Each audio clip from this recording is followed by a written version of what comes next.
the distinguished Congresswoman from Milwaukee, Ms. Moore, for her 5-minute question. Who has amazing fingernails. Do you see?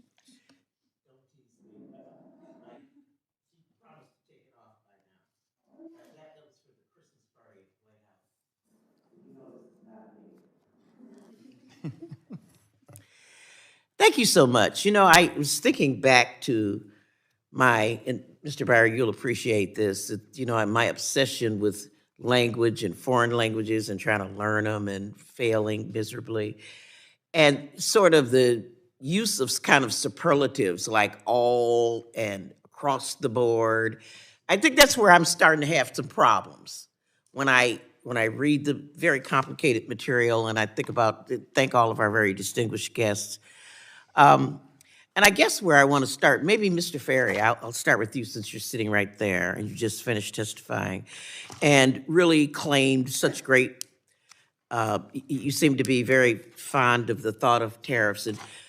But don't you think that the tariffs that President Trump provided in his first administration basically did nothing until there was some industrial policy linked with it. When Biden came along, many people said, well, why didn't he end the tariffs if tariffs are so bad and might increase prices and so on? Don't you think it's because the chips and science provisions, the reduction in Reflation Act, that all these things really wrapped some policy and created a raison d'etre for the tariffs. I'm thinking of my own senator, Senator Tammy Baldwin, who very successfully pushed the Buy America and helped the steel industry, but it wouldn't have helped us very much had we not put some policy and stuff behind it to incent investments in that. So I'm wondering if one of the mistakes that all of us might be making is the use of the word all. Because I think that when I hear about these cross the board tariffs, and I'm not an expert at these things, I wonder if that won't have major winners and losers, if it won't invite some grift, quite frankly, or it won't invite certain groups of people to, come in and ask to be excluded versus other groups. And so I'm wondering if, Mr. Ferry, just first, very quickly, will you admit that you got to have some industrial policy wrapped around the tariffs, else they may not? No, I don't agree, Congresswoman. Anybody agree with me on the panel? Mr. Duke? Yeah, so I mean, I think the key thing is that, the Biden administration showed that you can combine, strategic investments in certain industries with the tariffs to push forward. The problem with across the board is you can't do industrial policy on everything, right? There's no industrial policy by which the United States is going to produce coffee or bananas. That is not going to happen. And so why are we taxing that? Again, tariffs lose their efficacy in terms of, they drive production to a certain industry, but if we're doing to every industry, it just doesn't make any sense, right? So I think that's the key thing, is that it just kind of devalues that. I mean, there's costs to, driving that production in a certain industry, but they can be worth it on national security or other grounds. But doing it on everything just doesn't make any sense.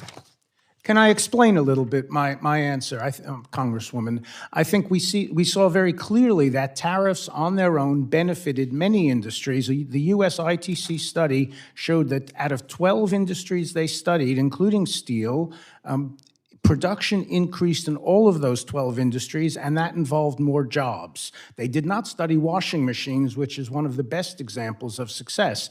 Now, I agree with you that there are places where industrial policy can play a role. Before my time runs out, Ms. York, Mr. Gresser, let's talk about washing machines.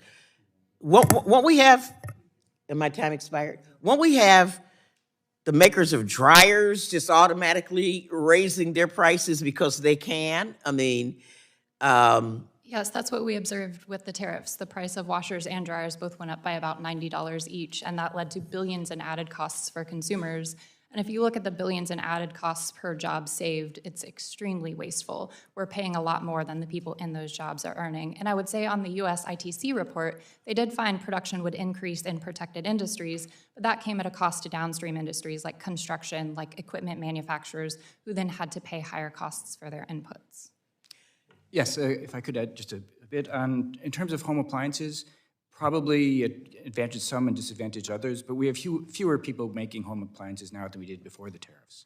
Likewise, the ITC's look at the steel industry showed, yes, that it benefited them a bit as of 2021. They had grown by 2.2 billion along with aluminum, but steel users, in particular auto parts, machinery, cutlery and tools shrank by 3.5 billion. So the result was a slightly smaller manufacturing sector with a slightly larger metals sector within it.